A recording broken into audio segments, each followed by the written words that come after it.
Hey, this is Chris, the host of the Overflowing Life podcast. Before we dive into today's episode, I have two quick but important requests to share with you.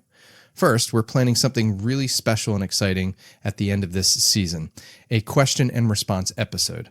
I'd love for you to be a part of that, and all you got to do is follow us on Instagram at The Overflowing Life and DM us your burning questions or any topics you're seeking clarification on. Your participation will make this episode truly interactive and enriching for everybody. Second, we're a brand new podcast, so we rely on your support to grow and reach more listeners. If you're enjoying this content, please subscribe and share it with two other friends who you believe would find value in our content as well. Your recommendation really means the world to me and helps our community thrive. Thank you so much for your support. Now, on with the show. I was controlling it so much, it was suffocating it. And the coach challenged me to let go. And I'm gonna be honest, that felt like death to me. I was just gonna jump off a cliff and I didn't have a parachute. And it was a watershed moment for me. Welcome to the Overflowing Life podcast, where we navigate the crossroads of modern leadership and authentic living. I'm your host, Chris Lagarde, leadership coach and team development expert. Control and certainty may feel like safe bets, but the truth is they can be deceptive saboteurs. In today's episode, we dive into the transformative power of surrender, a mindset shift that can liberate us from the pitfalls of certainty and control. By embracing surrender, leaders can experience greater freedom, creativity, and resilience. Get ready for an episode that might just change the way you lead. I know I already asked this question, Adrienne, in prep, but how are you? What's going on? Hi, Chris. I'm doing great today because I have the day off and my kids are at school. And to me, that is the best combination.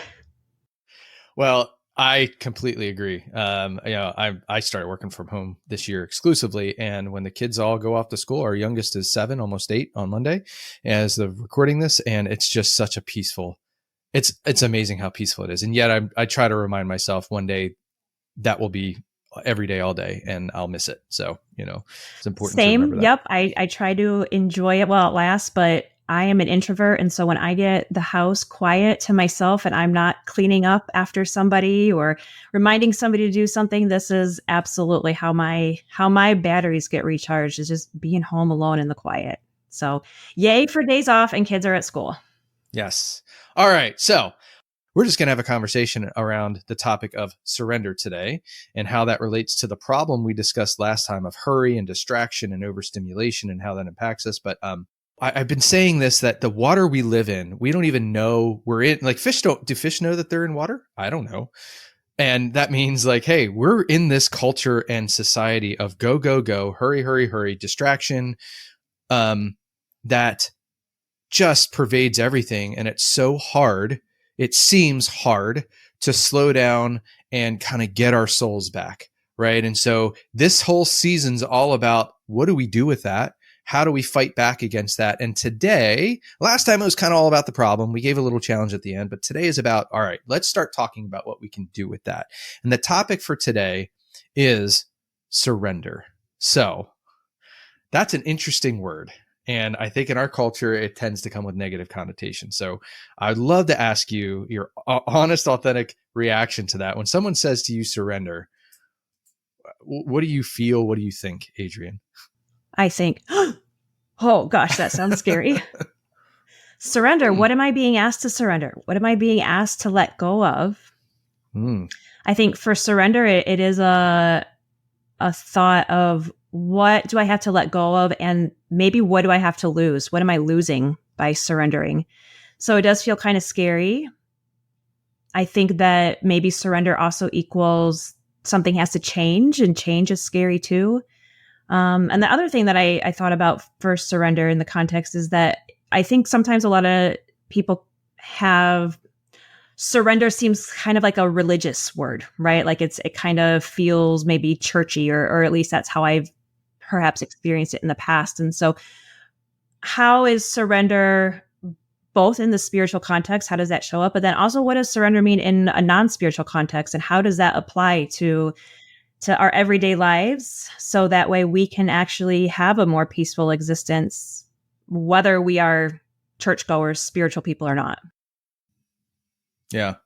Yeah. And as our listeners know, if they've listened to the intro and then this one, it's like, hey, this authentically, there's going to be spirituality brought into this. Doesn't mean that we're advocating any one particular faith, but that's just who I am and how it comes out. And I want to go back to what you said about loss, right? And I think I want to, how we look at things matters, right? And there's this law with this training I attended a long time ago that says, change the way you look at things and the things you look at change. I don't know who said it originally. I can't, contribute that to anybody, but I want to challenge our idea because I think a lot of people, as I've had a lot of conversations about this topic, I think that's the context that we have it in. Oh, I surrender. I give up. Oh no, it's over. I lose, right? It's loss. And in this context, I really want to challenge us to see it differently as not necessarily a loss, but a gain, kind of flipping it on its head. And so, asking about what is surrender. And, in my head, when I think about surrender, it is it's a letting go, and it has to do with control, right? In a lot of ways, right? Surrender, it's like an intentional letting go of this illusion of control and certainty, embracing vulnerability, which Lord knows to be vulnerable in this day and age, like, man, especially with everybody putting their best self up, quote unquote, up on social media is scary. Thankful for Brene Brown for talking a lot about that. And then, opening ourselves up to this mystery that is life. And man, I know in my life, that's been extremely, extremely hard. And I want to share a story, but before I do, I just want to touch on, I'm a very logical person, right? I'm an Enneagram 5. And so I think in order of things. And this is intentional that I bring this topic up almost first, right? We got to say the problem. Now we're talking about surrender, because without surrender, from my experience and my observation, I don't know how the rest of the things we're going to talk about, such as ancient practices that we're going to discuss in an upcoming episode, identity, self-awareness, authentic community, happens unless there's an aspect of surrender, and they build on each other, right? So that's kind of why I'm starting with that. So, what are your thoughts on that? Yeah, I want to underscore something that you said kind of at the beginning about surrender might be synonymous with giving up. And I actually hadn't thought about that. And so when you said it's kind of like we're giving up, we're waving the white flag. For me, surrender, when I was thinking about it for my personal self, is giving up some control. But I've never thought of it as giving up, like relinquishing or just acquiescing or like I'm tapping out. And I hope that people understand that those are different. Like you can surrender and do it in a way that is healthy and doing it in a way that is for the benefit of your own mental health or for the people in your family. You can make that conscious choice to surrender that control without feeling like you're giving up and waving the white flag. So as you go into sharing your story, I just want to say I really appreciated you sharing that because it kind of shed a little bit of light on the differences for me. Yeah. Yeah. And I think, let me share my story because it's part of my journey and how, this is why I want to share these things, because it's made such a difference in my life. Roughly 2 years ago, in the business that I ran, which was a real estate sales business, I was losing. It felt like I was losing everything. Things were falling apart, and it started with my identity. I was being challenged as a leader, and not necessarily by other people or people I led, but like, hey, it was, some things were happening, and this is how I internalized it, right? I internalized it by saying, oh, I'm losing my identity. I don't know who I am as a person anymore, as a leader. And so because I felt like I was losing these things, friends, business, stability, love, it was very hard. It was very difficult. And so I ended up having a coaching call with this organization called Identity Exchange that we're actually going to interview Jamie Winship, who started that later on. And what that helped me understand was how important control and certainty was in my life, and that they had become so important to me that I was holding on to things so tightly. It was like I was suffocating it, right? To bring a little humor into this, is it Tommy Boy? Where Chris Farley is talking to David Spade and he's talking about what he does with using this. Have you ever seen that movie, Adrian? I haven't. I'm a little ashamed to admit it. Okay. Now you got to go watch it. It's fun. Anyway, he's explaining what he does in the sales process with this like piece of bread. And he's like, I love it. I care for it. And then I destroy it and I poke it and he like rips it apart. And it's like, that's kind of what I felt like for me. I was controlling it so much. It was suffocating it. I was killing it. And the coach challenged me to let go. And I'm going to be honest, that felt like death to me. That felt like I was just going to jump off a cliff and I didn't have I didn't have a parachute on the way down. And it was a watershed moment for me. It was like, I knew I couldn't solve everything. I knew I couldn't control everything, but what ended up happening is I ended up needing to buy out my business partner. And if I hadn't gotten to the place of surrendering or accepting, if you will, what was, that would have not gone well, right? It was almost like a divorce and I would have been in a bad place. And I had another mentor that talked about getting to neutral, getting to a place where you're almost indifferent of the outcomes so that you're not emotionally attached to one or the other, because that would have colored my response. And it made all the difference. And what I've realized is that surrender as a leader, like especially if like you're beholden to or you need to control how other people see you or whether they like you or not, how can you really effectively lead them? So surrender or accepting what is has become a really, really important concept in my life, not just spiritually for sure, but also from a business standpoint. Chris, when you had that moment of this is what I have to do, I have to surrender, I have to let go. When you had that insight, how did that clarify your next step? Ooh. I'm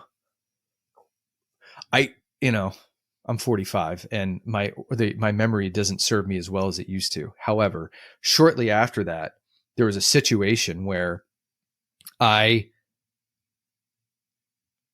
could have stepped in and controlled an HR type of situation, but I didn't.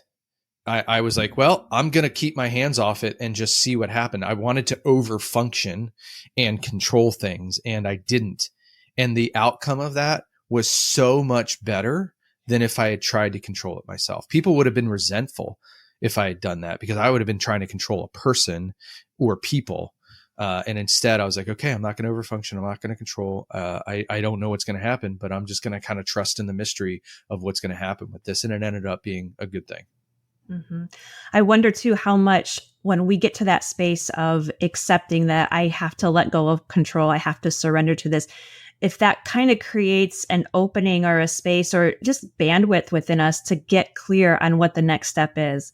Because when you were describing how you had to control and just have this iron grip, I have similar experiences in my life too, where I'm holding tight and holding tight and holding tight. And my thinking almost becomes so muddled because I'm so focused on controlling everything that when I can relax that grip a little bit and I can kind of let the situation breathe a little bit, it's like my thinking almost gets a little bit clearer. And I have some of that clarity, some of that insight of, okay, now I know what to do next. But when I'm so wrapped up and preoccupied with, I have to be in control of everything, it just kind of consumes me. Is that how you were feeling too?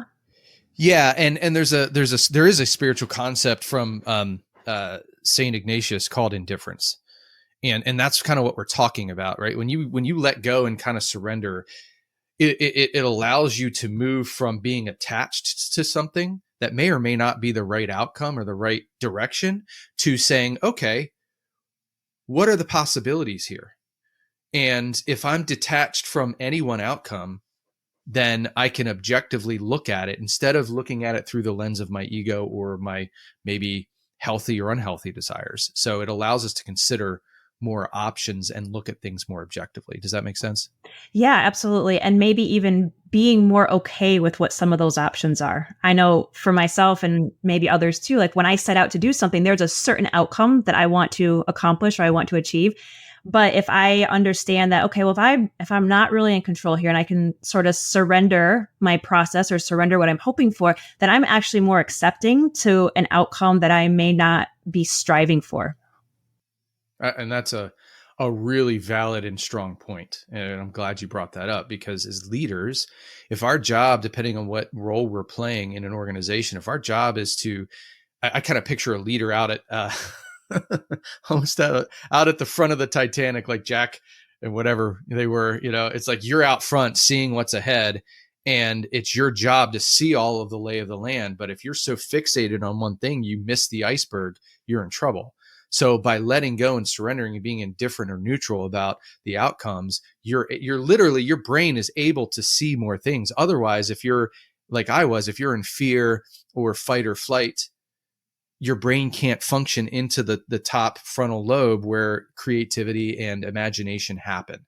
Right. And so there are possibilities you'll never see and will never iterate or, come up with. So how do we embrace that more when we're talking about how busy we are and how much we have to control our schedules and all of the things around us? How do we lean into that more? Because I feel like the busyness and the control is almost our cruise control, our default. So how do we really start to access more of that letting go or that awareness to tap into those more open spaces that allows for creativity and peace? I think it starts with their mindset. And I think this is really important to bring up. So AA has a wonderful way of looking at things, right? It's an agnostic, non, as far as I'm aware of, I don't think it has an affiliation with any religion, but it does advocate for like a higher power, so to speak. But it says the Serenity Prayer. Actually, I don't think they use the Serenity Prayer, but I don't think it originated with them. I could be wrong. Anyway, the Serenity Prayer kind of hits it on the head, which says, God, grant me the serenity to accept the things I cannot change, the courage to change the things I can, and the wisdom to know the difference. I look at surrender, or like I said, another word you could use would be acceptance, is the wisdom to know the difference, because this is not about giving up. It's actually about empowering and seeing things truly, which is to understand control and certainty are actually an illusion. We crave it because it gives us a feeling of security in a lot of ways. We want that, at least it did for me. It's like, oh, I can control these things, which means I have a certain outcome. But I'm going to be honest, that was I was a fool in a lot of ways, because I really didn't control the outcomes. And there's very few things I actually control. And when I understand the difference, I show up more peaceful, more creative, a better leader, a better husband, a better father, a better person, because I can focus in on here's what I can control and change, here's what I can't. And I am just much more at peace. There's a saying or an anecdote or something, I'm sure you've heard it, where the definition of insanity is doing the same thing over and over and expecting a different outcome. And so I think that kind of speaks to that, where if we want a different outcome, we have to do something different. And so whatever that strategy is to do something different, whether it's the pause that we talked about in the first episode, whether it's, deepening self-awareness, whether it is spirituality or community, whatever it looks like, if we're not going to drive ourselves insane, we sometimes have to choose a different strategy. The other thing too that I wanted to say about serenity. So as an Enneagram 1, serenity is my virtue. And so that's something that I'm trying to always lean into, strive towards. And for people who are maybe less familiar with the Enneagram, we should probably define what virtue means. So virtue is positive behavior or habits that support us into growing into healthier versions of ourselves. And so my journey to serenity is an opportunity for me to grow into a healthier version of myself, because as a 1, I'm very obsessed with perfectionism. I am very obsessed with having things a certain way, that control, having it the way that I want to be, that I know that I'm not really going to be at peace. I'm not going to be as nice of a person or as fulfilled of a person until I can let go of some of that control. And a very quick and practical example that I have 3 kids. And so when I get home at the end of the day and I walk in to the house and I'm expecting it to be a certain way, spotless, picked up, just like I've been home all day, and it's not, I can either get really frustrated, which is often my default, or I can just accept the fact that, you know what, this is just how it is for this season of life. And so that movement towards serenity, again, as you said, just to accept this is maybe how things are right now. And it's not the necessarily the outcome that I was hoping for. But if you can accept that, let go of the control or the perceived control that you have over it, I think for me personally, I know I am much more peaceful and a nicer person to be around. Yeah. Yeah, there's that there's an idea I may have mentioned it previously, but the idea of being a non-anxious presence. Like I love that's that. what I want to be. I want to be that. That's who I want to become. And you can look at figures in history that like Buddha or Jesus or whatever that showed up that way. And have you ever been with somebody that's like that? That's like that non-anxious presence, Adrian? Yes, I have. And I have found most of the time they're Enneagram nines. I love being around Enneagram nines because I feel like they have such a peaceful presence about them. Mm. And how does that impact you? Oh, it gives me a little envy. Like, I want what you have. How can I be that way? And the peaceful presence, what you said. So again, as a one, I can be wound pretty tightly sometimes. And as the mom, I really set the tone for our household. And when I am not peaceful, our household is not peaceful. And my husband is so great at reminding me lovingly that my impact, my tone really, it matters in the house. And so I have to be very aware to kind of turn my oneness down a little bit sometimes, my rigidity, my need for control, and, harness some of that peacefulness from other areas because it really impacts the people that I'm around. What a great leadership lesson in that. Right? I mean, we know, I would assume if you've led at any level, whether it is a parent or in an organization or even volunteers at any level, I think it was John Maxwell that said this, that as the leader goes, so goes the rest of the organization. And that's the same thing at home. Like if I agree with you, like when I've brought my anxiety, my control, my fear into a meeting or into the presence of other people, they can feel it. They look to you. If you're the leader, they look to you to set the tone. And if you are in fear, if you are in fight or flight, you're trying to control things, then that's going to rub off on them and impact the entire organization versus, again, going back to how our brain works, if we get out of that fight or flight and we get into possibility where we are letting go and surrendering those things that are fixations or, being more self-aware and surrendering to those things, we show up as that non-anxious presence that hopefully rubs off on other people and allows them the permission to be more authentic and creative in all of those things. And I found in my path, my journey, that usually there is something behind that control or fear. The control or fear is what's above ground or above the water. If we're going to use the iceberg, right? Go back to that. What's below it is, okay, when I wanted to control things and I learned to first to be like, oh, wow, I need to start letting go. My fear was I'd lose everything. I'd lose my family because I couldn't provide for them. I'd lose my house. We actually had just bought an investment property down in a vacation area.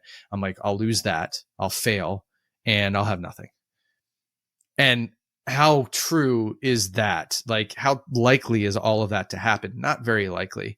So there's usually something driving that control that we have a hard time letting go of, that when we take the time, which we'll talk about later, to surrender, but then get in some reflection and silence and solitude, we start to understand, oh, that's what that's really about. That it's not about this, it's about what's behind that. Right. So what strategies did you find worked well for you to move from that place of control to surrender? I'm thinking. First, understanding I have limits. Knowing that there's a force beyond me that loves me, that wants the best for me, allowed me to let go. And that was for me, understanding what is beyond me allowed me to say, okay, I'm really not the one in control here. And there is something greater than me in control. And going back to that spot allowed me the permission to do that. And, I know that may not be the answer for everybody, but for me, that it started with that. And, Serenity Prayer is a great example of that, of understanding what you can and cannot change or control, and the wisdom to know the difference. And there's also, I also would add to that, like, it's not just what can or can you not control or change. What should you control or change? What really should you go after? Because just because you can do it doesn't mean you should. And again, there's wisdom there to know the difference. And, I think in thinking about what helped me get to that point, we're going to talk about this on one of the next episodes, but the silent and solitude time of being, of understanding, I've got to get out of the rush and the rat race of things, the distractions, and just be and breathe and get embodied, get into myself and kind of just feel what's going on so I can get clarity around that, instead of just distracting myself and just keep running and leaving it behind. Because eventually, I kind of talked about this last time, about the body does keep score. So it will show up at some point. And so that was a big help to me. I also had a business coach at the time who had a model. Thanks, John, by the way. He had 4 questions that he dubbed the Serenity model, and asking questions. Okay, great. In this situation, what can I control? And you ask that question. It's 4 questions. The second one is, what can I not control? What can't I control? And what am I seeking to control that I actually can't, which is a little different. And then what could I be controlling that I'm not? And again, I would add to that a 5th question about, okay, well, just because I could control it doesn't mean I should. What's the wisdom to add on top of those things? So that was a really good model to kind of slow myself down, that I've subsequently used with my coaching clients when they're like overwhelmed and they want to move to control, or they're fearful. It's like, okay, let's breathe first. Close your eyes. Let's take some breaths. Get centered now. Because that physiologically changes our body and how we're going. And then you can ask some of those questions. I think it's also important to get really clear on what your priorities are, because when you know what is the most important thing, or what are the most important things, especially for business leaders who are responsible for results and who are responsible for leading the organization and setting the culture, when you get clear on what are the most important things, what are your non-negotiables, then maybe there's some room for people to let go of control of some of those peripheral things. What can you delegate? Even if it's not going to be done the way you want it, what are you willing to accept to be done by somebody else? Asking for help. But first, you really have to understand, what are your non-negotiables? What must I control? And then what am I willing to let go of that maybe is a little less high priority for me, or that I can allow myself to ask for help or delegate to somebody else? Yeah, and you kind of hit on business, business leaders, and we talked about this before, about it's not about surrender. It's not about giving up. It's actually about being empowered. It's about redefining our relationship with those desired outcomes, understanding that we can't always control the results. And, another model, if you will, that has helped me in that, it's you don't just sit there and do nothing, right? That's not okay. You're responsible as a leader to move the organization forward. Starting with the idea, I can't control everything and certainty is an illusion. I got to understand what the difference is. Now it's a matter of, okay, well, based on what needs to happen, there's something called the accountability feedback loop, right? It starts with setting some goals or some results that you're looking for. You've got to have a plan and you've got to follow that plan. And as you make those plans and set those goals, again, understanding what you can and can't control is really important, because if you're trying to control something like the market, whatever the market is and the industry you're in, you can't control that. So you've got to recognize that and say, well, is this actually, should I be setting a goal around this?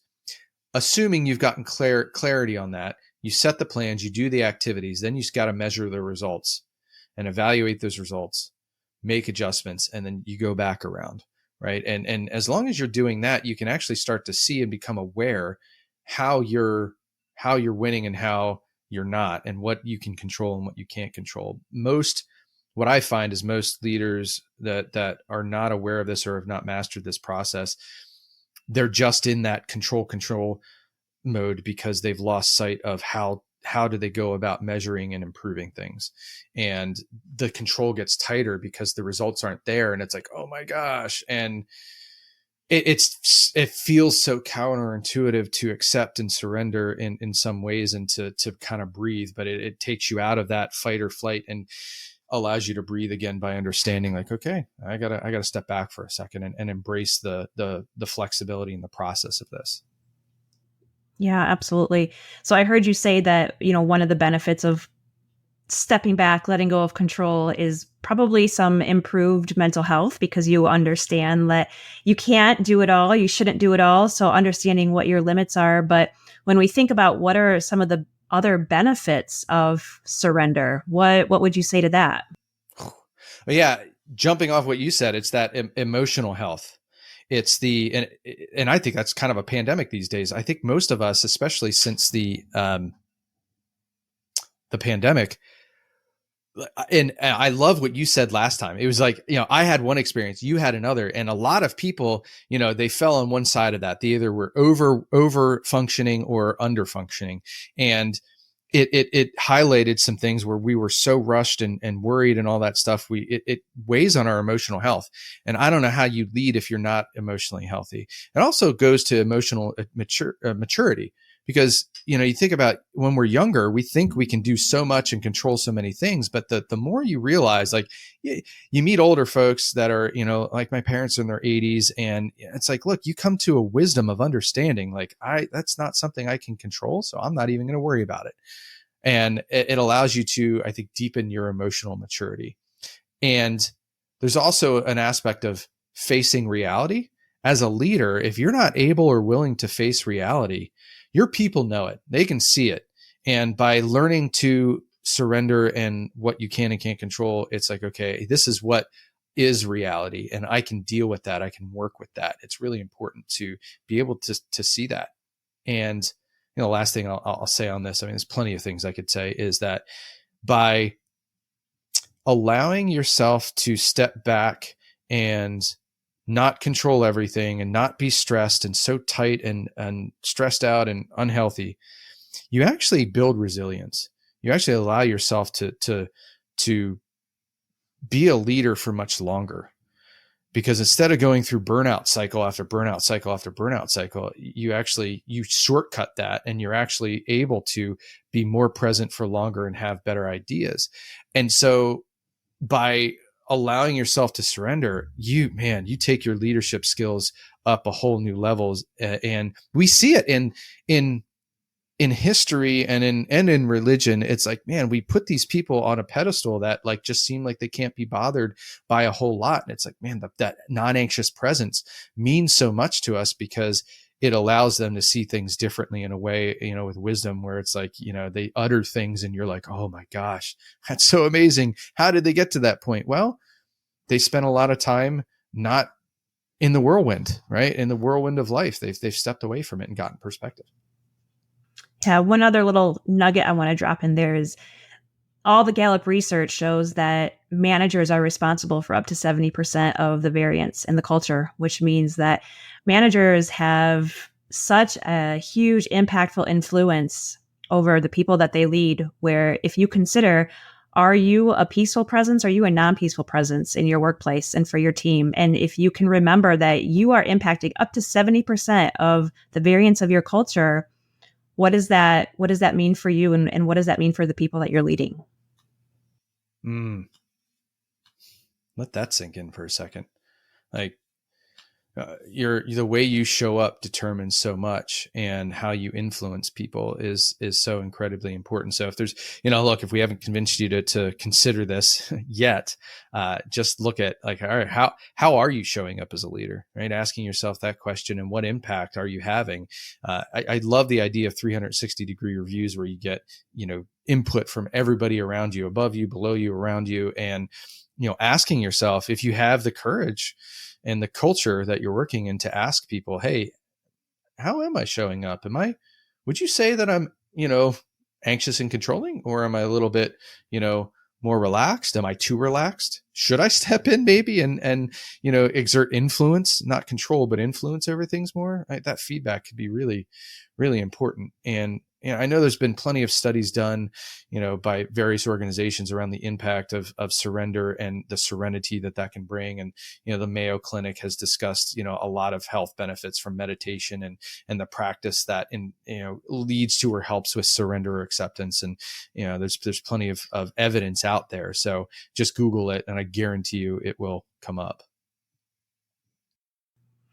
I think asking for feedback, wow, that's such a great strategy to practice surrender, and maybe an unconventional one too, because when you ask for feedback, you don't know what's going to come out of that person's mouth, and you do not have control over that. And so if you're willing to take a risk and ask for feedback and really hear and listen what they have to say, that's a really great way to start practicing the art of surrender. I think another way that I think people can practice surrender too is community.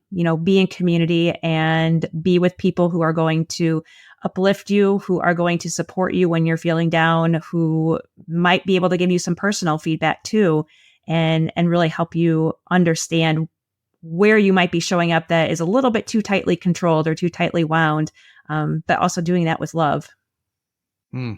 Yeah. Authentic community. That's another thing we're going to cover in a subsequent episode. And that is incredibly important. I heard a statistic that since COVID, the average adult has maybe one other close confidant that they can like really trust in. And that's like, I forget what that's down from, like 3 since before that. But man, we are increasingly isolated in our world, even though we're quote unquote connected through social media. But let's be honest, that's not real connection. Usually we're using that to compare ourselves and figure out like, how am I doing?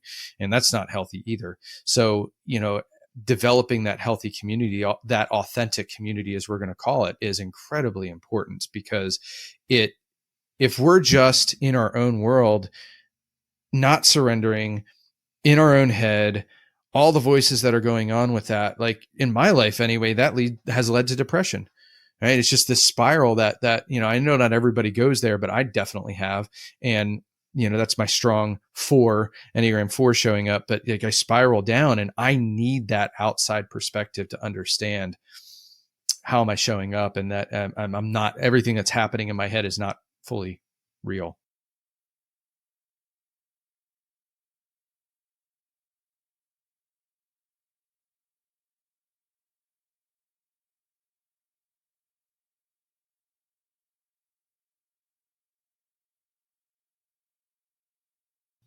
So Adrienne, I've really enjoyed this conversation. I wasn't sure exactly where it was going to go, and I think we've I don't know. For me, it's been really helpful, and diving into some of these things with you.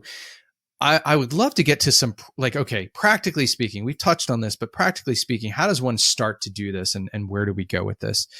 For me, in my journey, it was recognizing I'm at the end of myself.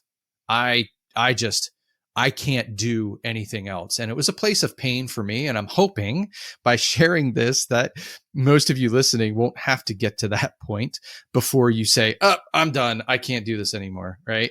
So intentionally making that decision to understand control uncertainty is an illusion on most things, and embrace the vulnerability that brings. It's like, all right, well, I can only control and be certain about certain things. I need to understand the difference between those two things, and shift that perspective to understand it's not all about you. Maybe there is a force greater than you that you can go to if you have that in your spiritual bag of beliefs and things, but at least understanding it's not all about me. It doesn't depend all on me. It does take a community, and I've got to shift away from that and understanding that. So I would start with that, simply recognizing that, and even, a little preview here, even getting into some of these practices we're going to talk about stopping and being, solitude, silence, contemplation. Yeah. And I would go back to what we had said about community and really leaning into your community too. For me, that's been a really critical part of my letting go of control when I'm able to do it. And I have what I like to refer to as a personal board of directors. And people in the business world will be really familiar with the term board of directors. But for a personal lens, thinking about who are the people closest to you that kind of sit in your life that are there to support you, to guide you, to offer you advice. It can be spouses, friends, therapists, spiritual directors, bosses, whoever that looks like. But to really get clear on who are those go-to people and what is the role that they're going to play for you. So they may serve in different positions. One of them might be your cheerleader. One of them might be your calling bullshitter. One of them might be your, your whatever it is for what you need. But to know who those people are, and when you go to them, trusting and believing that they're going to give you honest feedback. And I know for me, in the whole idea of letting go of control and surrendering, my best friend, when I go to her and tell her that hey, this happened, I'm struggling with this, she'll be like, girl, just let it go. Right. And I'm like, yep. Okay. You're right. And sometimes I need that outside voice to almost give me permission to let it go. So I would just encourage everybody to really think about who is on your personal board of directors and how are they going to help you with this whole idea of surrendering and moving towards serenity. I am not going to subject the listeners to the torture that would be me singing, but I'm pretty sure there's a song that goes along with what you just said. And what you mentioned was having a black hat thinker in your life. Depending on your type of personality, you might be a glass half full person, and that's great. However, sometimes it's not great because you completely ignore some really big red flags, and having that black hat thinker in your life, that can help give perspective would be important. And there's one more thing I think is really important to add to this is setting boundaries. And this will go to some of the things we'll talk about later.